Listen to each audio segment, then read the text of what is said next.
orang-orang yang ingin melakukan penipuan di Indonesia ngelihat ini benar-benar lahan basah banget.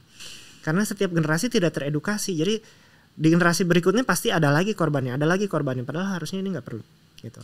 Nah aku memang bisa dibilang dengan segala keterbatasan dan yang ini aku berusaha untuk mengedukasi ini di sosial media. Karena itu yang mungkin bagi saat ini aku paling praktis, paling bisa menjangkau luas. Dunia personal finance itu sebenarnya kayak mirip kayak kesehatan. Kesehatan masing-masing kan beda-beda ya. Dan tiap orang mungkin ada yang makin kesini beda penyakitnya beda. Dan tiap orang harus punya treatment yang beda-beda gitu. Dan itu adalah tugas kita untuk tahu sebenarnya aku sakitnya di mana nih. Identifikasi ya. Identifikasi dulu problemnya di mana. Jadi formulanya itu nggak pernah ada yang golden formula apply for everyone. Mungkin kalau ngomongin filosofis ya, hal yang paling penting itu ketika kita tahu cukupnya di mana. Jadi ngomongin uang bukan berarti harus sekaya-kayanya gitu. Quotes of the day.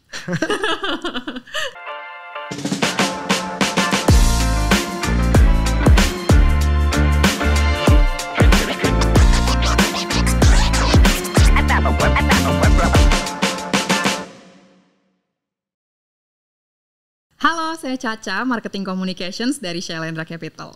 Lucky for us today, hari ini kita kedatangan another special guest speaker. Kali ini beliau adalah seorang praktisi di bidang edutech, branding, and content marketing yang khususnya nih di bidang finansial. So please welcome Ko Glenn Ardi, CEO and founder Ngomongin Uang. Halo Caca, thank you for having me. Nah Ko, sebelum ngobrol lebih lanjut tentang investasi sampai content marketing, sebelumnya aku mau nanya-nanya dikit nih. Kuis pemanasan. Oke. Jadi aku akan kasih beberapa pertanyaan singkat.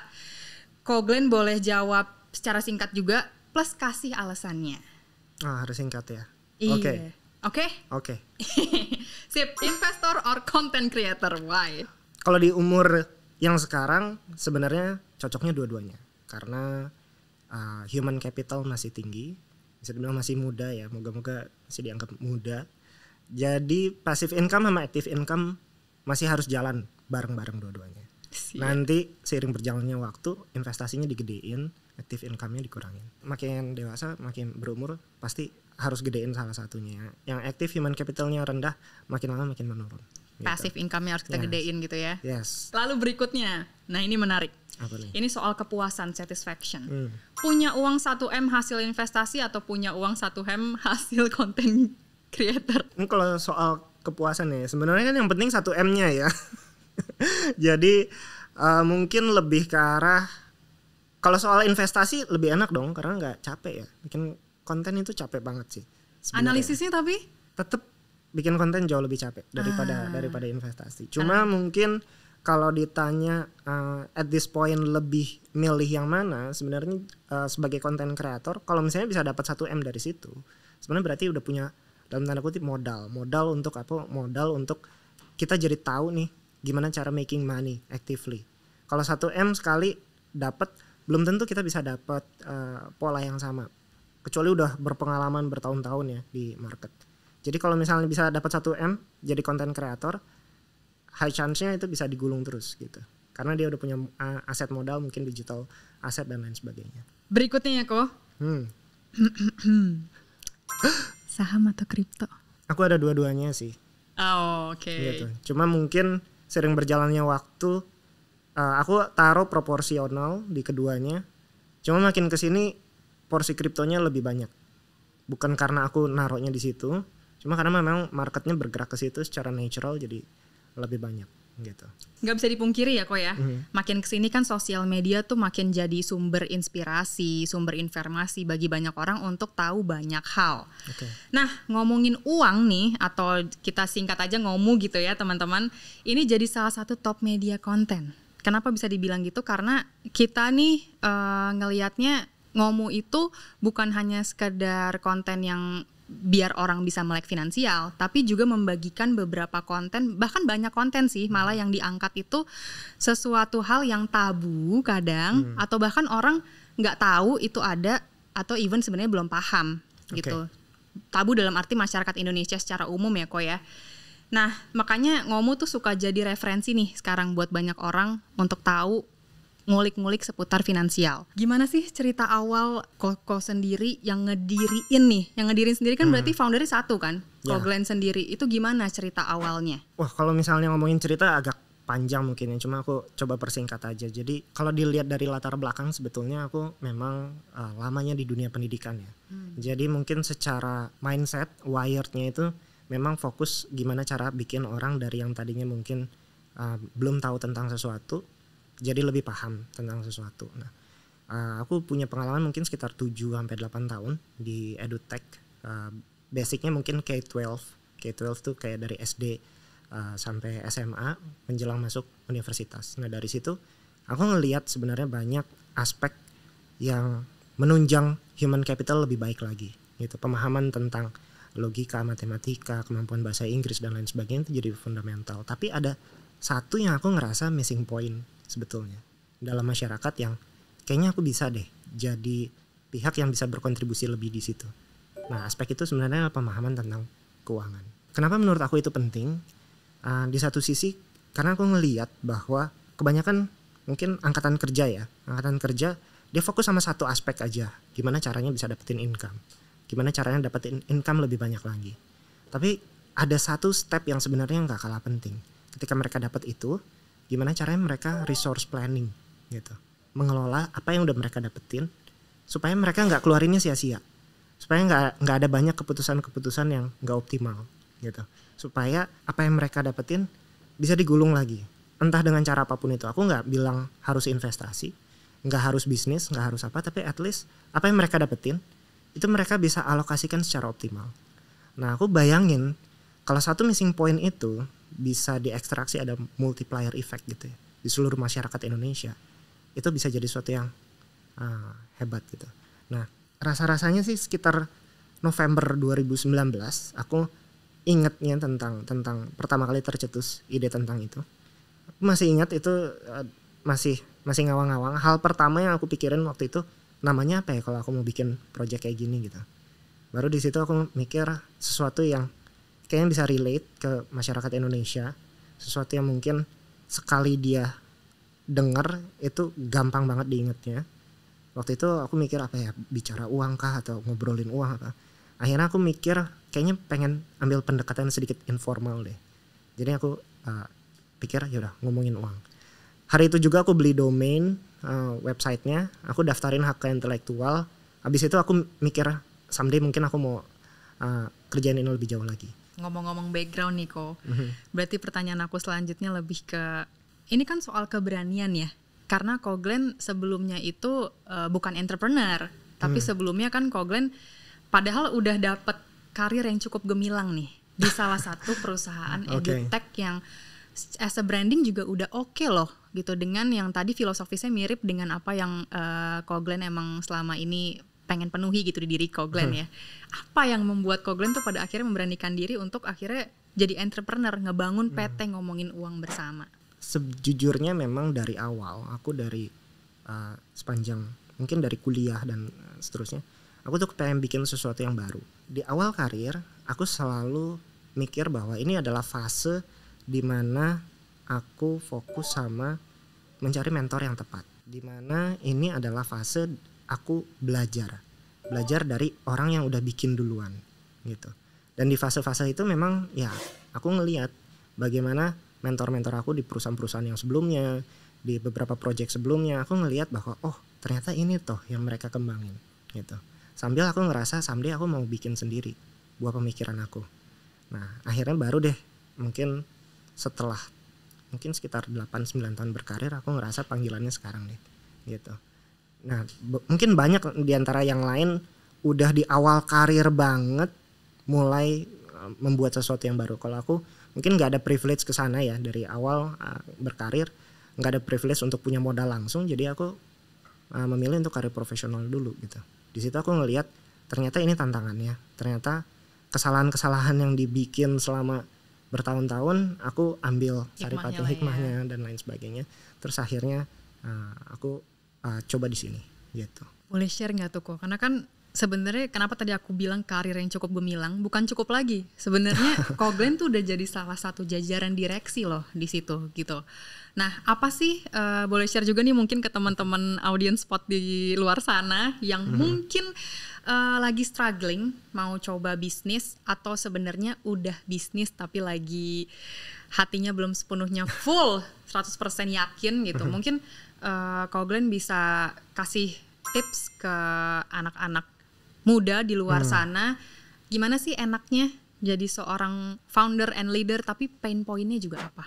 Mungkin basisnya adalah pertama kita harus punya deep knowledge juga ya terkait dengan bidang yang mau kita terjunin, bukan hanya sekedar ide, tapi kita juga harus penuh perhitungan gitu. Sebelumnya sebenarnya apa yang mau dituju, dan ketika apa yang mau dituju itu bisa realistis, kita coba cacah itu jadi sebuah track yang bisa kita perhitungkan gitu.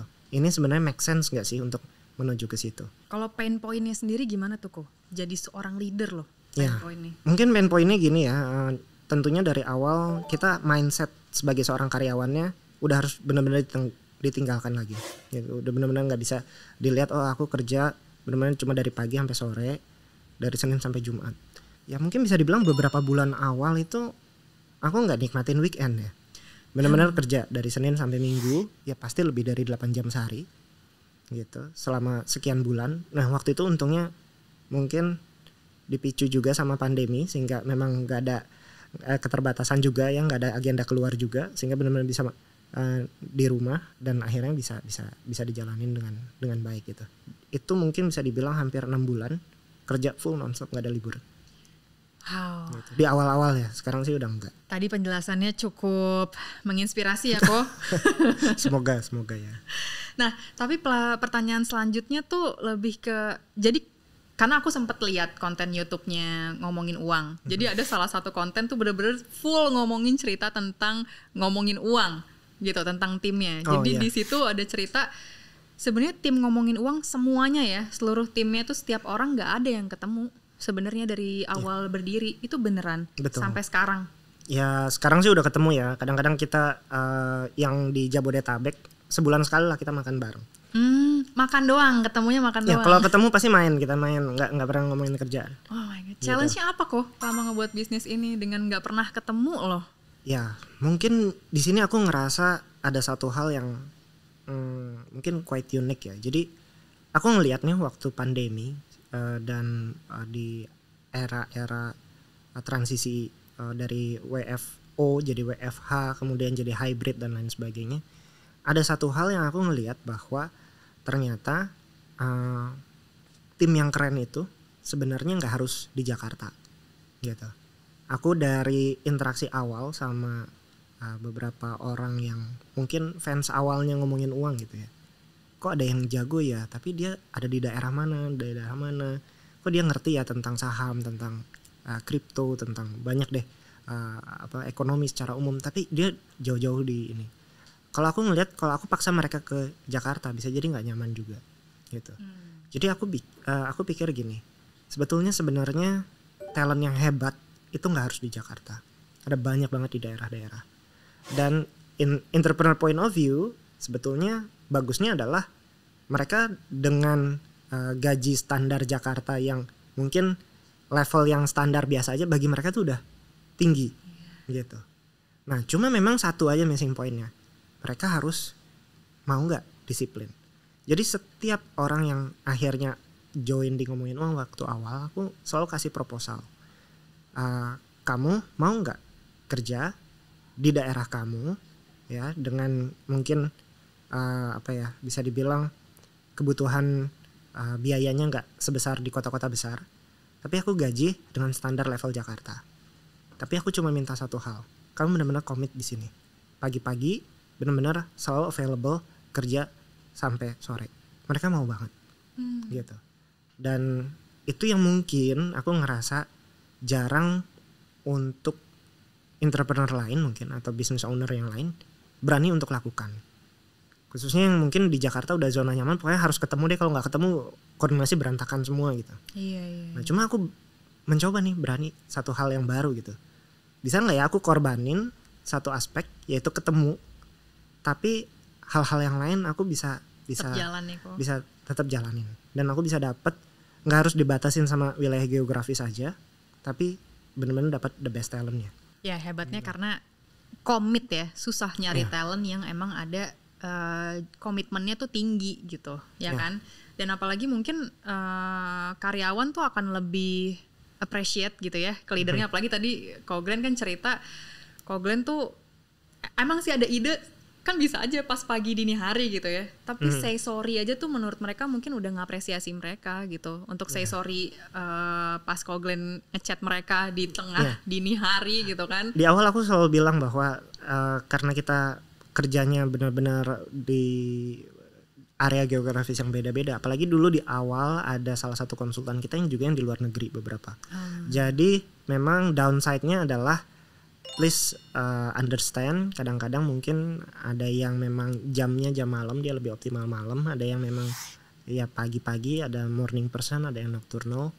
Nah semua orang bebas untuk berkomunikasi pada waktu yang paling tepat, produktif dan nyaman bagi dirinya. Cuma memang jangan berharap responnya mungkin bisa cepet, gitu aja sih. Saling menghargai. Ya, gitu aja.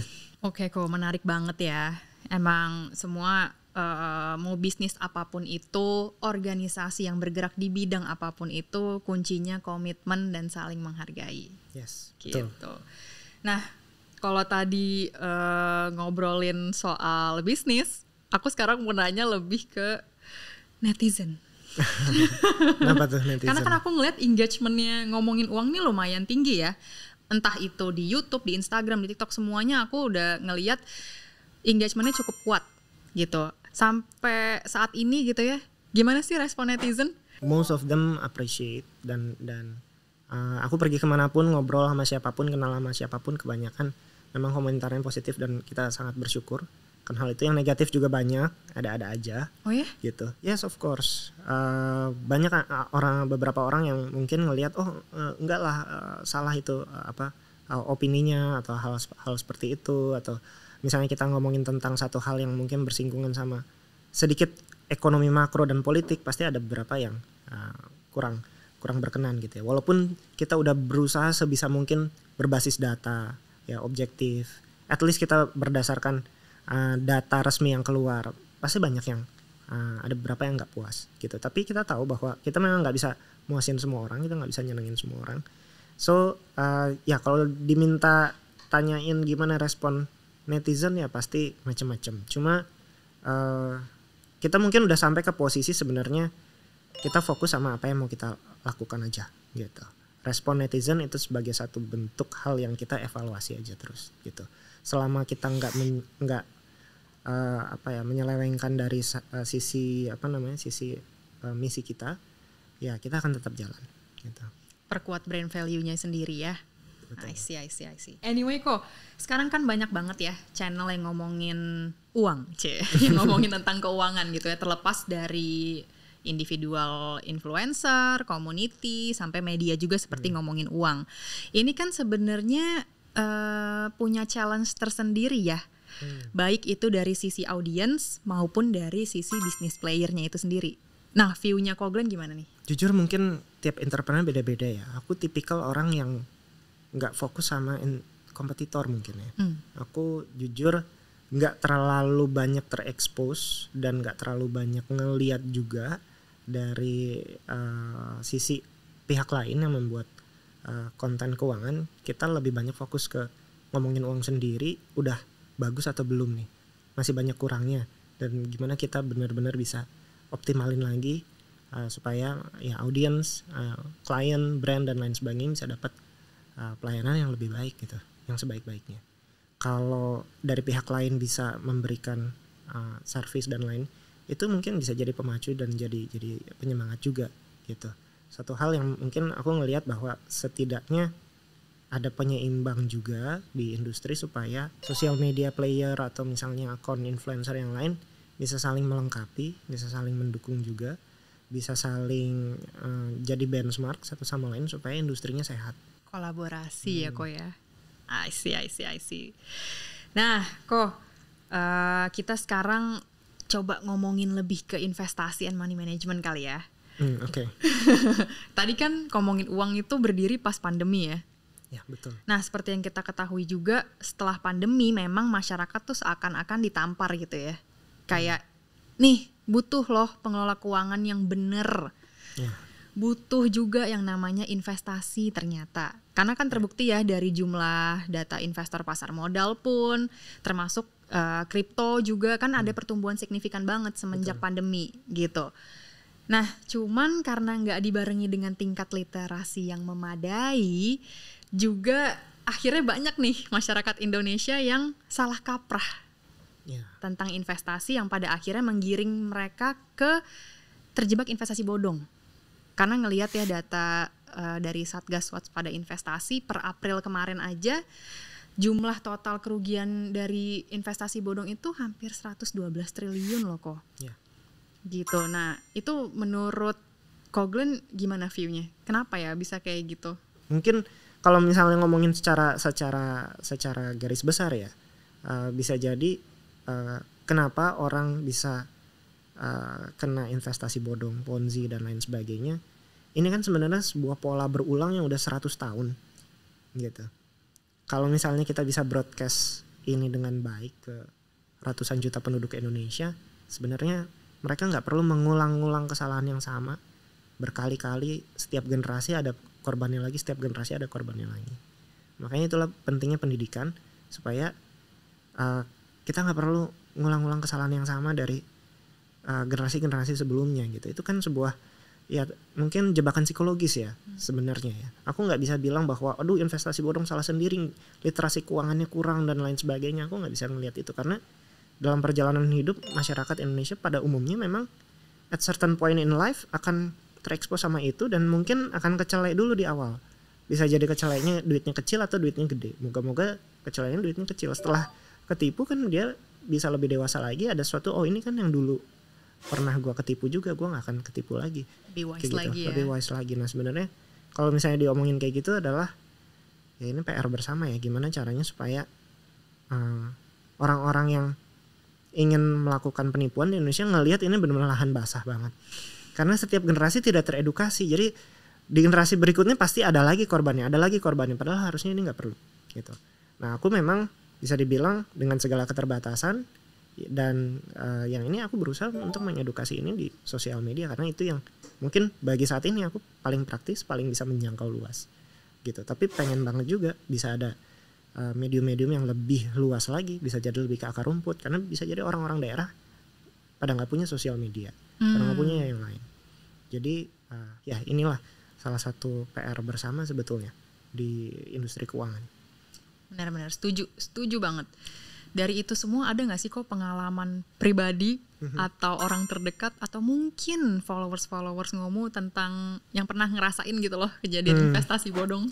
Aku gak bisa recall certain specific case ya, tapi I think most of us pasti pernah mengalami, tapi mungkin bukan kayak aduh aku kena robot trading sekian juta rupiah. Nggak harus segitunya sih. Kadang-kadang hanya sekedar kayak ada ponzi atau money game yang sesama temen tiba-tiba nawarin, teman lama yang kayak gitu, itu juga sebenarnya bagian dari money game atau mungkin investasi bodong ya gitu. Arisan yang akhirnya nggak dibalikin lagi, sebenarnya banyak bentuk sebenarnya itu gitu. Dan kayaknya aku yakin deh hampir semua kita pernah mengalami itu sebenarnya, cuma duitnya kecil atau gede dan kita cepat belajar dan jadinya waspada lagi gitu. Ada yang berkedok macam-macam lah, berkedok. Mungkin ada yang kedoknya asuransi, ada yang kedoknya MLM, ada yang kedoknya macam-macam gitu. Ya bisa jadi berbagai macam bentuk gitu. Ada tips nggak sih kok misalnya khususnya nih kita ngomongin investasi gitu ya, misal reksadana deh gitu. Ada tips nggak supaya nggak terjebak nih? Kan ada juga orang yang apalagi di community sekarang banyak banget ya, community kan kita nggak bisa lihat ya dia legal apa enggak. Nggak kayak misalnya sekuritas atau perusahaan manajer investasi kan kita bisa cek legalitasnya di website OJK. Tapi community kan kita nggak bisa ngecek legalitasnya. Yeah. Nah itu ada tips nggak kok gimana cara publik atau masyarakat tuh bisa memilah-milah informasi lah istilahnya. Kayak ada yang ngepom-pomin saham tertentu atau produk reksadana tertentu. Yeah. Itu gimana?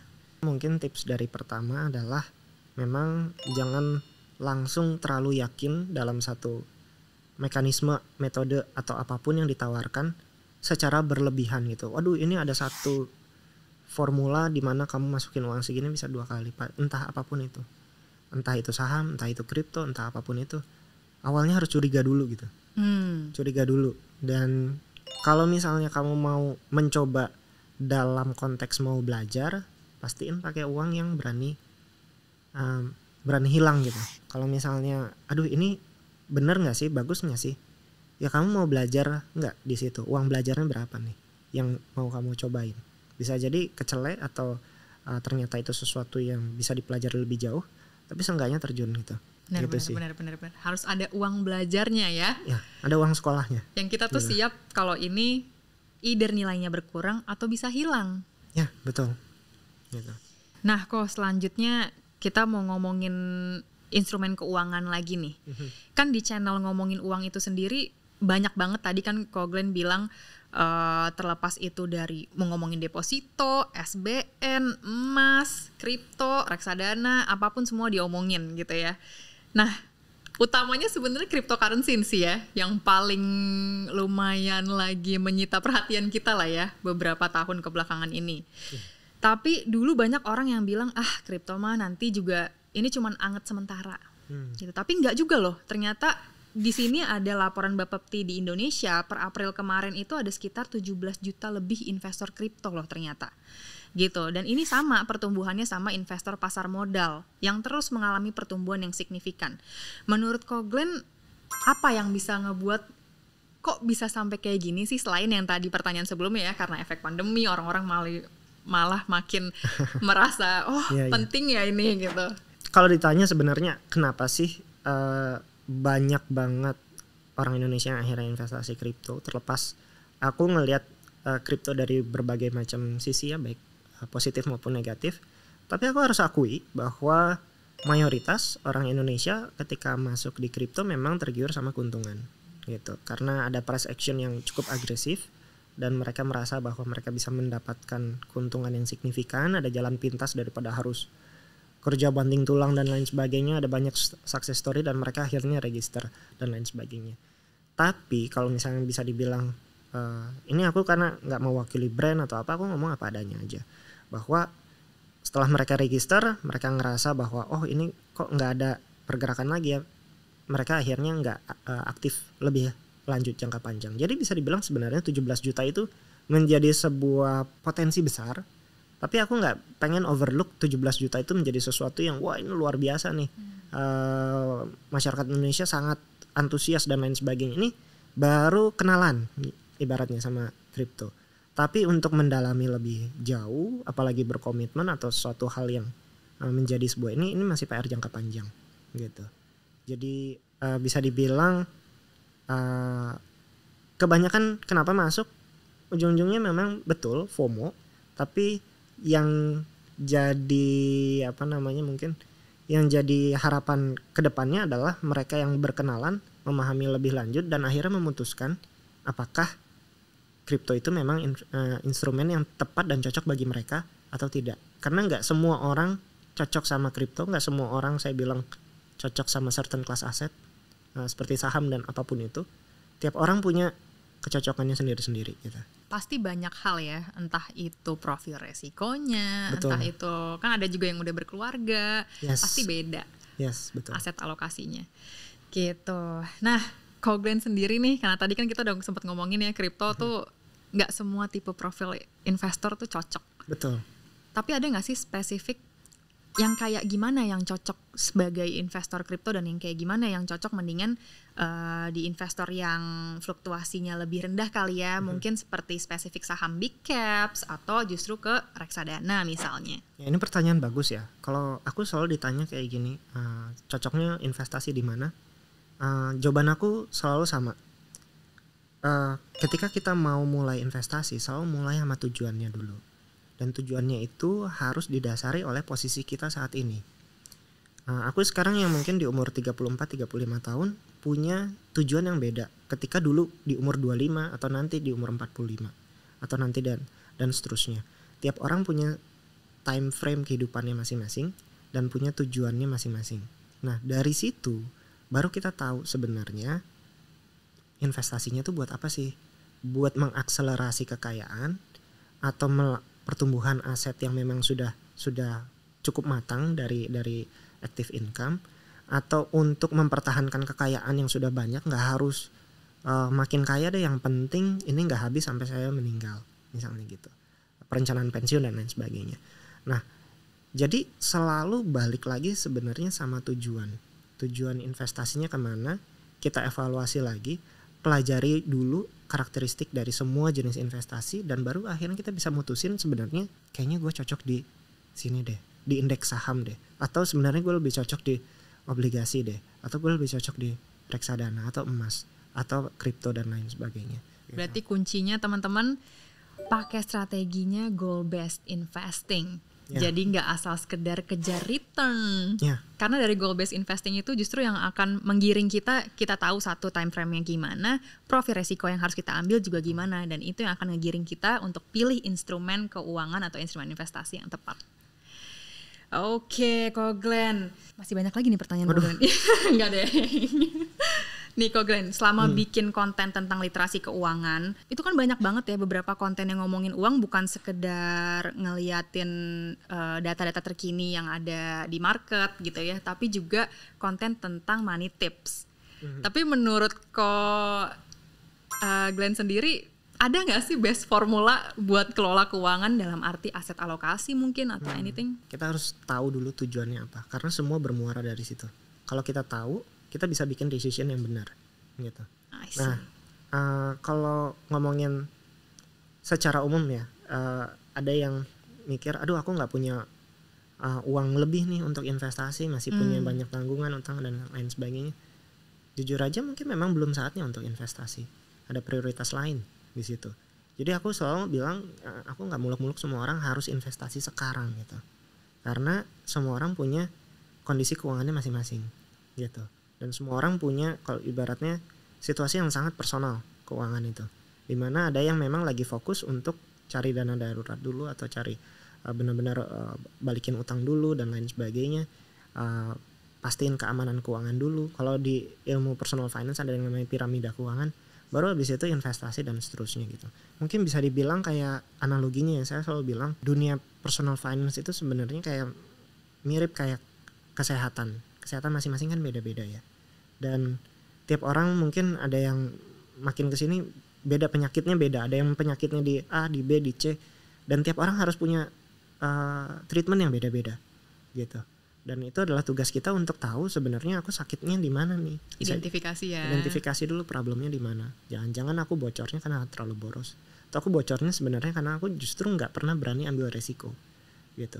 Terlalu main aman, tapi akhirnya jadinya nggak berkembang gitu. Jadi formulanya itu nggak pernah ada yang golden formula apply for everyone. Yang paling benar adalah kita balik lagi ke masing-masing. Setuju. Karena benar ya tadi teori piramida keuangan itu, karena orang banyak yang benar kan yang tadi kenapa banyak yang investasi bodong, karena orang tuh nggak, yang dasar pondasinya mereka nggak peduli. Loncat aja main langsung ke investasi, padahal cash flow-nya belum benar, dana daruratnya juga belum kekumpul, gimana tiba-tiba naruh uang belajar di atas itu semua gitu. Kan itu bahaya teman-teman. Kebanyakan sebenarnya mungkin orang, kalau aku ngobrol ya sama beberapa ya pihak yang mungkin kalau konsultasi pribadi dan lain sebagainya, pengen dong punya uang yang ini, tapi ditanya tujuannya mereka nggak pernah bisa address secara akurat gitu, secara spesifik. Kalau ditanya pengen kayanya berapa, punya uang berapa, kapan, sampai apa, mau dipakai untuk apa. Nah, untuk bisa menjawab hal-hal pertanyaan basic itu sebenarnya krusial. Sampai akhirnya kita bisa tahu, oke, aku mau punya uang segini aja gitu. Segitu tuh jadi satu standar dimana kita ada kecukupan gitu. Oke, mau punya uang 1M atau 10M atau 15M. Itu penting daripada aku pokoknya mau kayaknya berapa. Karena once kamu dapat certain level of wealth, itu tuh bisa jadi cukup tuh nggak pernah ada ujungnya. Benar. Gitu. Dan di situ adalah satu hal yang penting untuk kita tahu bahwa tujuan kita dari awal memang di sini, kecukupan kita di mana gitu.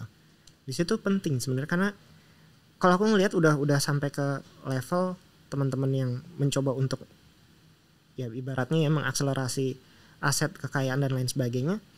Mungkin kalau ngomongin filosofis ya, hal yang paling penting itu ketika kita tahu cukupnya di mana. Gitu. Ketika kita tahu cukupnya di mana, dia benar-benar bisa grateful di situ dan benar-benar bisa menikmati kekayaannya. Gitu. Tapi kalau nggak tahu cukupnya di mana, dia jadi bingung sendiri, hilang arah sendiri. Gitu. Bahkan bisa dia udah punya kekayaan secara nominal besar tapi stres sendiri. Gitu. Sementara ada orang-orang yang sebenarnya tahu, mengerti kata cukup dan dia sesuai sama tujuannya, sesuai sama ininya, dia benar-benar bisa lebih happy gitu, bisa lebih kaya dengan certain level of money gitu. Jadi ngomongin uang bukan berarti harus sekaya-kayanya gitu. Quotes of the day.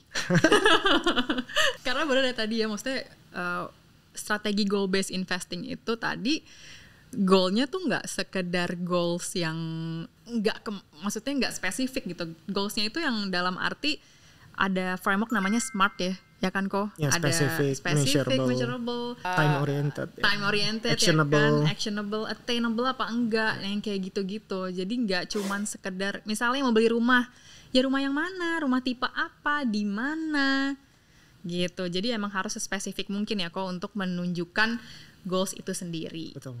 Gitu, I see. Siap. Kalau Kak Glenn sendiri nih, personally, untuk di usia Kak Glenn yang sekarang, itu gimana pengelolaan dana investasinya? Mau intip portfolio? Sebenarnya kalau pengelolaan portfolio ya, bisa dibilang mungkin perjalanan awal dulu ya, ketika di dunia investasi, aku masih dulu banget buta tentang saham, kripto, reksadana, emas, saham dan lain sebagainya. Hal pertama yang dulu pernah aku lakukan adalah aku beli buku di toko buku sebanyak-banyaknya tentang semua instrumen investasi. Aku masih ingat banget dulu aku beli tentang gimana investasi emas, reksadana, saham dan lain sebagainya. Aku baca terus sampai berbulan-bulan aku baca, oh ini cara umum, dan sampai akhirnya aku cobain semuanya. Aku cobain semuanya satu-satu. Beli emas, beli deposito, bikin akun sekuritas saham, reksadana dan lain sebagainya. Mencoba mendalami, menjalani satu demi satu semuanya. Belajar karakteristiknya dan lain sebagainya. Akhirnya aku nemu beberapa yang kayaknya nih sesuai sama profilnya. Tapi yang paling penting adalah sebetulnya mungkin kalau aku personal di umur-umur yang dulu, aku di umur 20-an, itu berani untuk nyobain sendiri dulu, pakai uang belajar dulu, sehingga nanti ke depannya itu udah nggak perlu melakukan kesalahan-kesalahan lagi. Udah nyobain dikit dulu, udah tahu oh ternyata kalau investasi emas tuh ada resiko potensinya gini. Oh kalau kripto tuh gini, oh karakter saham tuh gini. Jadi udah ngalamin dulu, udah pakai uang belajar dulu, makin lama makin yakin gitu. Secara umum, secara teori memang bisa dibilang pada prinsipnya ya, ketika kita usia masih muda, lebih muda, memang idealnya high risk investment itu bisa lebih dicoba. Karena pertama human capital kita masih banyak, kita masih punya energi untuk drive active income yang lebih banyak. Kedua, kita masih punya waktu panjang. Ketiga, ya kalau misalnya belum punya tanggungan, belum berkeluarga dan lain sebagainya, kita jadi bisa afford the risk gitu. Jadi high risk investment sebetulnya bisa dimulai sedini mungkin gitu, tapi harus hati-hati juga gitu. Lama kelamaan seiring dengan human capitalnya menurun ya, low risk investmentnya dinaikin gitu. Sebenarnya time frame-nya kayak gitu ya, secara umum sih gitu. Aku yang sekarang mungkin di umur yang 34-35 ya, masih dalam proses penyeimbangan ya dari dua sisi itu gitu. Jadi high risk investmentnya ada, low risk investmentnya ada. Oke kok, pertanyaan terakhir nih. Ini pertanyaan spesial yang selalu kita tanyain ke setiap guest speakernya Spock. Apa sih filosofi investasinya ala Ko Glenn? Menarik ya. Mungkin kalau filosofi investasinya yang paling pertama itu kita perlu invest pada hal yang kita pahami ya. Itu jadi fundamental aku. Ketika kita benar-benar tahu kita invest di mana, itu ngaruh ke segala aspek, terutama aspek psikologis juga gitu. Jadi mau harganya naik, mau harganya turun, kita sebenarnya udah tahu ini apa, secara intrinsic value-nya kemana dan lain sebagainya. Itu yang pertama, dan itu sebenarnya fundamental yang penting banget. Hal yang kedua mungkin ini sedikit high level ya. Prinsip investasi aku adalah investasi ke hal yang sebetulnya bisa menciptakan multiplier effect ke berbagai aspek lainnya. Salah satu yang paling gampang kalau kita invest ke skill, kita investasi ke ilmu, kita belajar hal itu bisa jadi multiplier effect terutama ke karir, ke apa segala macam gitu. Dan ya kalau misalnya aku sebagai bisa dibilang konten kreator gitu ya, bikin media keuangan dan lain sebagainya, aku belajar tentang dunia keuangan, aku aplikasikan itu jadi multiplier effect juga.